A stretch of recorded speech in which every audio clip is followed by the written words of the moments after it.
समझाया, बच्चा समझता नहीं है। मैं केवल सलाम भरूंगा तो मेरे कृष्ण को भरूंगा और किसी को नहीं भरूंगा।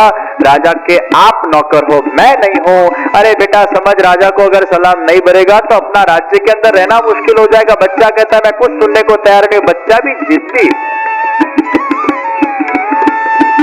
मैं तो कहता हूं जिद्दी लोग अच्छे। कौन कहता है जिद बुरी है? जिद बहुत अच्छी है। मेरा गलत अर्थ मत लेना, लेकिन कोई भी कार्य को पूरा करने के लिए जिद्दी चाहिए। जो जिद्दी नहीं है वो काम पूरा नहीं कर सकता, वो ढीला पड़ जाता है बीच में। जाने तो कौन माथा चुप कर हेड़ो, वो जिद उसको पकड़ के रखती नहीं। जब तक मैं इसको प्राप्त नहीं करूं मुझे चैन नहीं पड़ेगा। तो जिसको चैन ना पड़े, मीरा जिद्दी थी। कौन कहते हैं मीरा वो जिद्दी नहीं थी? मीराबाई जिद्दी थी, अजब कुंवर बाई जिद्दी थी, गोपियां जिद्दी थी, यशोदा जी जिद्दी थी। ये दुनिया के अंदर कितने भी सफल व्यक्तियों का अगर इतिहास निकालो, जिद्दी थी।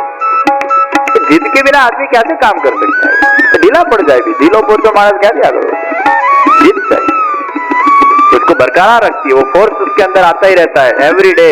उसको चैन नहीं पड़ता है जब तक वहां तक वो पहुंचना चाहिए। जिद है। तो जिद्दी बालक हो तो घबरा मत जाना, वो कुछ पाएगा।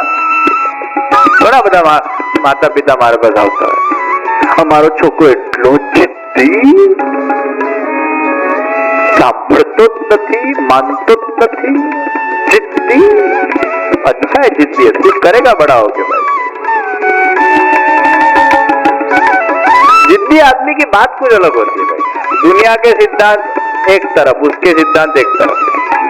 वो अपने सिद्धांत से चलता है, कुछ नया करने के लिए आया होता है, इसलिए वो जिद्दी है। वो पुरानी मेथड को वो फॉलो करे, वो तो खाली एक कॉपी कैट हो गया भाई। जिद्दी आदमी कुछ नई मेथड का सर्च करता है, कुछ नई व्यवस्था का वो निर्माण करता है। जैसे जिद्दी आदमी को बुरा मत कहना कभी, और अच्छे माने जाते हैं। पर जिद अच्छी जगह पर होनी चाहिए। मैं सिगरेट छोड़ूंगा ही नहीं, ऐसा जिद्दी नकामा। मैं शराब छोड़ूंगा ही नहीं, ये नकामा।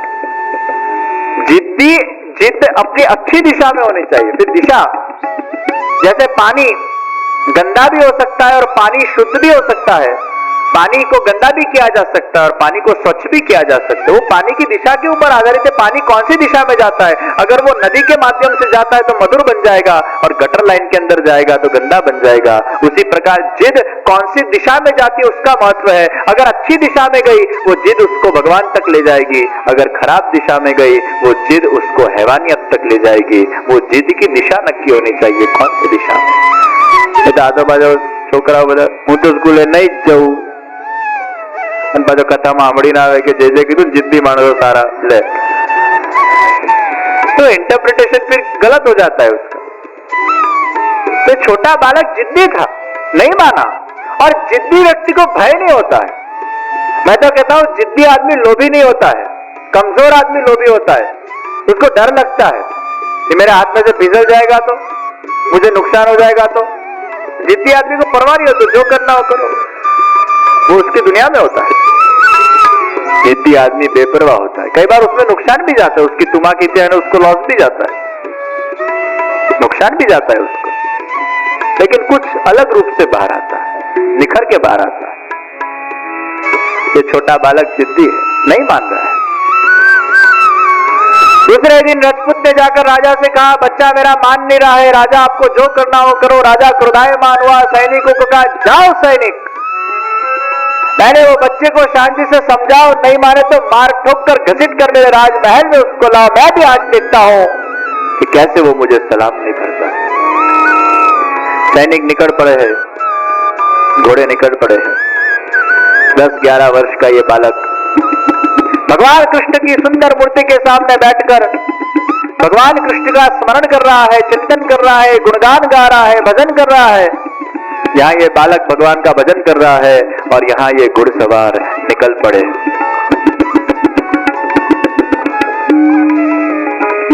राजमहल के अंदर ये बच्चा पहुंचा और बादशाह क्रोधायमान हुए, चल हमें सलाम भर। वो सलाम भरने की ना बोल रहा है। बादशाह ने सैनिकों से कहा जाओ ये बालक को अंधेरी कोठरी के अंदर बंदी बनाओ, इसको भूखा रखो, इसको प्यासा रखो, रोज के 25 कोड़े इसको मारो। मैं भी देखता हूं कौन सा भगवान इसको बचाने आता है। राजा की विनाश काल विपरीत बुद्धि हुई है। कोई भी सज्जनों को अगर दुख दिया जाता है वो भगवान कतई बर्दाश्त नहीं करते हैं, लेकिन यहां एक भक्त की बहुत बड़ी भगवान ने कसौटी ली है।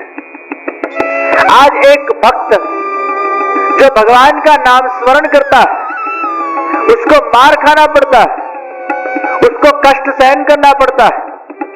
ये भगवान के भक्ति का कौन सा न्याय है? भगवान की भक्ति शुरुआत के अंदर कड़वी लगेगी, लेकिन आखिर में जाकर वो मिठास को प्राप्त करती है। इसलिए भक्ति मार्ग के 4 पायदान हैं।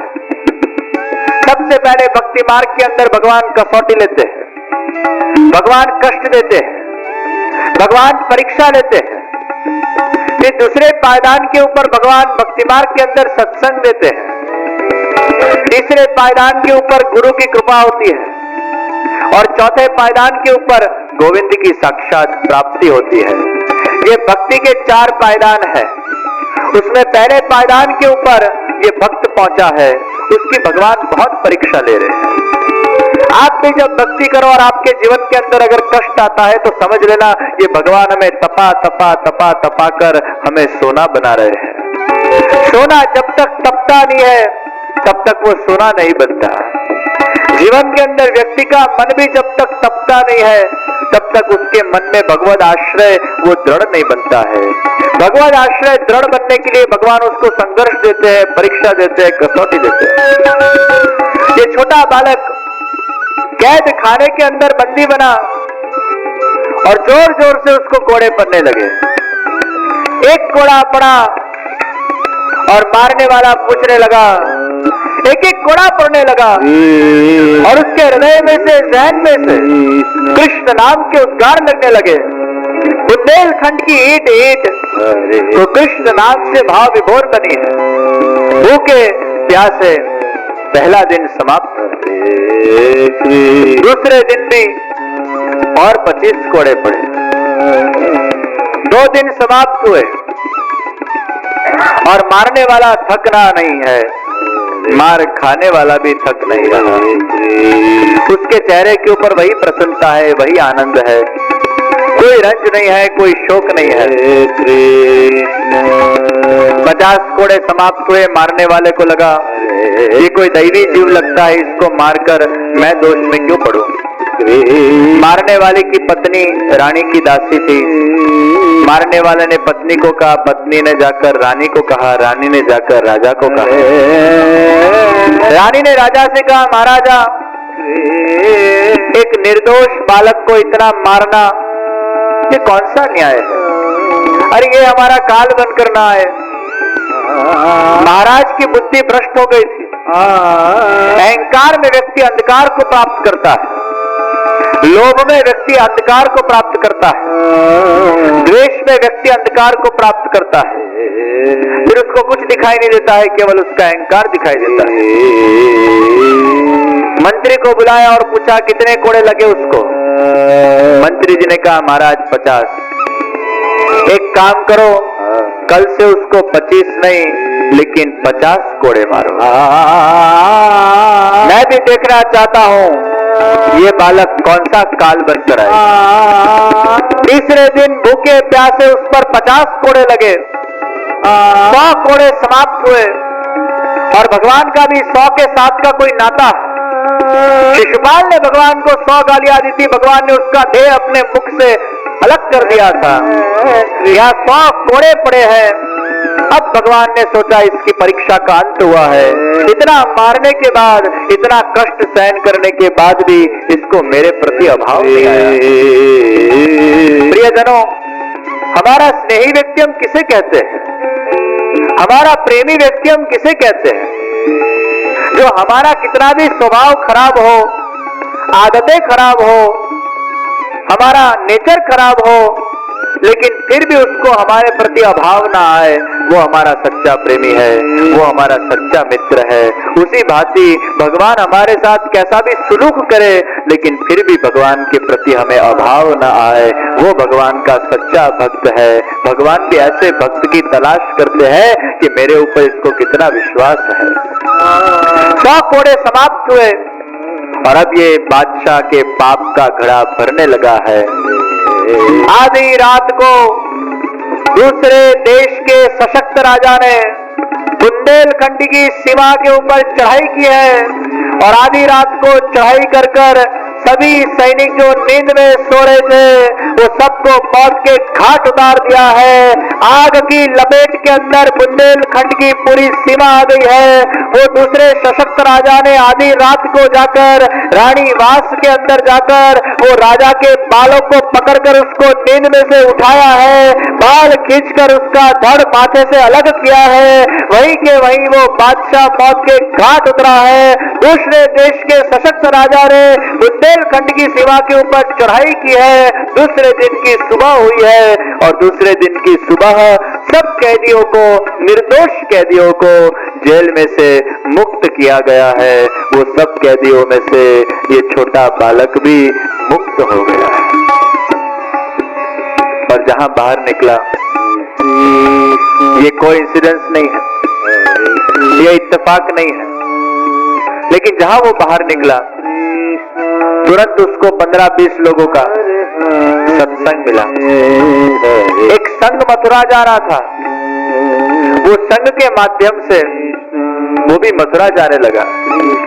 प्रियजनों, अगर हम भगवान के जीव हैं तो भगवान हमें योग्य समय पर एक सत्संग की राह बता देते हैं, एक सत्संग के माध्यम से जागृति ला देते हैं, हमें एक योग्य दिशा जीवन के अंदर प्राप्त कर देते हैं, जो दिशा पर हमें आगे चलना होता है और प्रभु को पाना होता है। भक्ति के 4 पायदान, पहले कसौटी, फिर सत्संग। दूसरे पायदान पर पहुंचा ये बालक और सत्संग के माध्यम से धीरे धीरे मथुरा के अंदर पहुंचने लगा। गोवर्धन की तरेटी में जाकर बसा। कृष्ण भगवान उसके रोम रोम में प्रकट होने लगे। भगवान का अभूतपूर्व व्यसन हुआ है। भोजन में भी कृष्ण चाहिए। भूख लगती है, मैया के पास जाता है, अरे मैया मुझे भोजन चाहिए। नहीं, भोजन के रूप में कृष्ण चाहिए, पानी के रूप में कृष्ण चाहिए। मुझे दाल नहीं चाहिए, सब्जी नहीं चाहिए, कृष्ण का रसास्वादन करना है, मुझे कृष्ण को पीना है। जिसकी भूख प्यास वो कृष्ण बन गई है। ये छोटा बालक कृष्ण के नाम के अंदर भाव विभोर हो गया है, कृष्ण जाप के अंदर, कृष्ण के मंत्र के अंदर, कृष्ण के वो सुंदर स्मरण के अंदर, कृष्ण के चिंतन के अंदर डूब गया है, कृष्णमय हो गया है। भगवान कृष्ण के दिव्य मंत्र के अंदर, भगवान कृष्ण के दिव्य स्मरण के अंदर ये बालक वो डूब गया है। भगवान के मंत्र में ये शक्ति है, भगवान के नाम में ये शक्ति है, भगवान के चरित्र में ये शक्ति है कि कितने भी दुख रूपी कोड़े जीवन के अंदर पड़े, कितनी भी कसौटी या चुनौतियों का सामना करना पड़े, लेकिन जिसको भगवान के नाम का आश्रय है, भगवान का आश्रय है, वो व्यक्ति कभी भी विचलित नहीं होता है। भगवान के नाम के सहारे वो दुख को भी वो पार कर जाता है, वो शांति को भी वो पार कर जाता है। वो धैर्य, वो सहन शक्ति भगवान की भक्ति से उसको प्राप्त होती है। दूसरे पायदान पर पहुंचा ये बालक, लेकिन जब तक गुरु की कृपा नहीं होगी तब तक गोविंद की प्राप्ति नहीं होगी। अभी तीसरे पायदान पर पहुंचना बाकी है। गुरु कहाँ बैठे हैं? गुरु तो घट सरस्वती के सामने बैठे हैं। सरस्वती जी का प्रागट्य हुआ है, श्री वाक्पतये नमः मंत्र प्रकट हुआ है। मंत्र में भी ये शक्ति है जो भगवान की भक्ति को प्रकट कर